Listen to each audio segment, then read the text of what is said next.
Good morning, everybody. My name is Deborah Byrne from Deborah Byrne Psychology Services, known across social media as DBpsychology. And this morning I'm going to talk about this week's blog, which is all about aphasia, or sometimes you'll hear the term dysphasia used. That term is actually being phased out for the most part, but they can be used interchangeably. Now, what is it? It's an acquired language disorder, and it's also a hidden disability. And as I go through it, you'll understand why it's important for people to understand what it is, and you'll actually recognise it. You'll recognise the symptoms. So we may be joined by a cat this morning, by the way. So there are multiple types, and I've listed some of the main three types out on the blog. You can check it out at www.deborahbyrnepsychologyservices.com. And the symptoms will depend and be varied depending on the location. Sorry, I'm just grabbing a cat.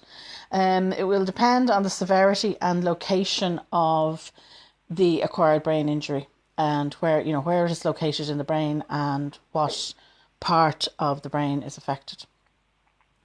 There are a lot of symptoms, as I said, but mostly around the area of comprehension and speaking, and also written, because the problem is with language.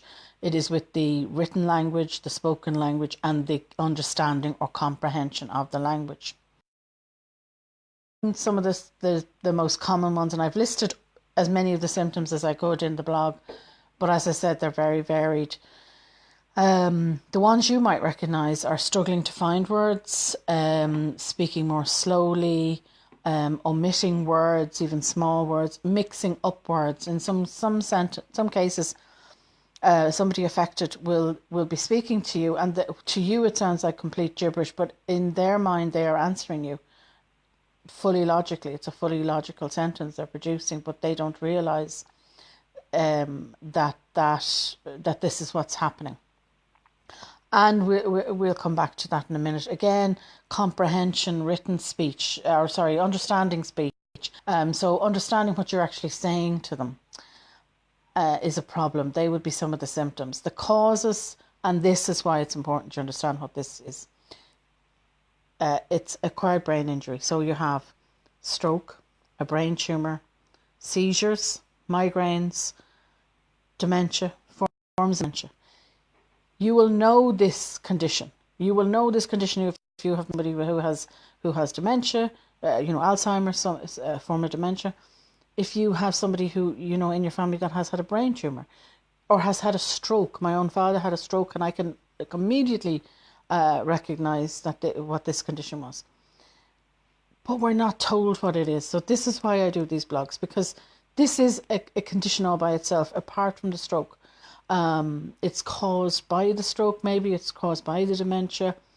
It's caused by severe brain trauma. So if somebody's taken a fall, or they've had a sports injury, a child with a sports injury, and then they have problems with this aphasia. So this is why it's important that we understand this and what it is. And when you hear these terms bandied about by the consultant, you understand, okay, I know what that is. That's to do with language difficulties.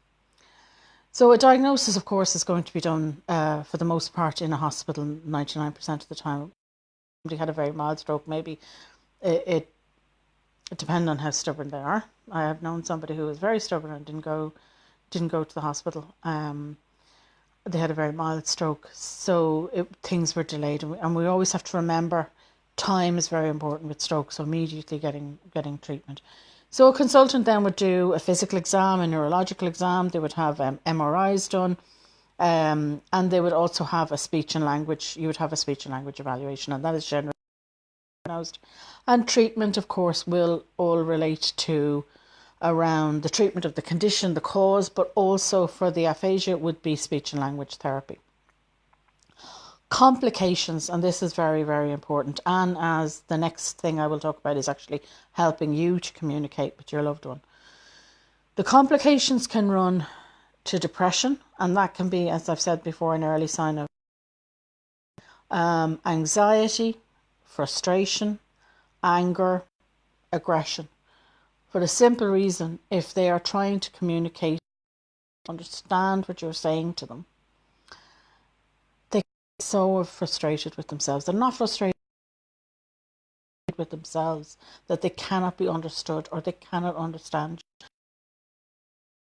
you. We have experienced it ourselves, I'm sure. You have the word, it's on the tip of your and you just can't say it. Or you have those quirky words like pneumonia, which begins with a P, or mnemonic. You know, we all kind of go, when we read it, we go, how do you pronounce that word? We might stop and think, oh, I can't pronounce that word. It can be as simple as that with somebody like that, but it's a more permanent condition. And it's treatable, you know, they can treat, but again, it'll depend on the severity of the injury and the location, as I said, in the brain. So treatment can vary, and age will be an impact, particularly with something like stroke. So communicating with somebody who has aphasia is very, very important. As I said, it's a hidden disability. And you need to have a lot of patience. You need to give them time to respond. You need, when you're communicating with that person, so you need to think about keeping distractions to a minimum. Turn off the radio, turn off the music, turn off the TV, so that you can have a conversation with them, allowing them time to respond. You try and use shorter sentences, simpler sentences. They're not stupid. Do not mistake this for somebody who is, you know, who somebody, you know, they because they cannot communicate properly, suddenly stupid, and you know, do not patronize them or talk down to them or talk over them. Absolutely do not do that. But keeping questions maybe to yes, no, if that's required. Think about shorter sentences, clearer sentences, using a pen and paper if needed, if that's what the person needs.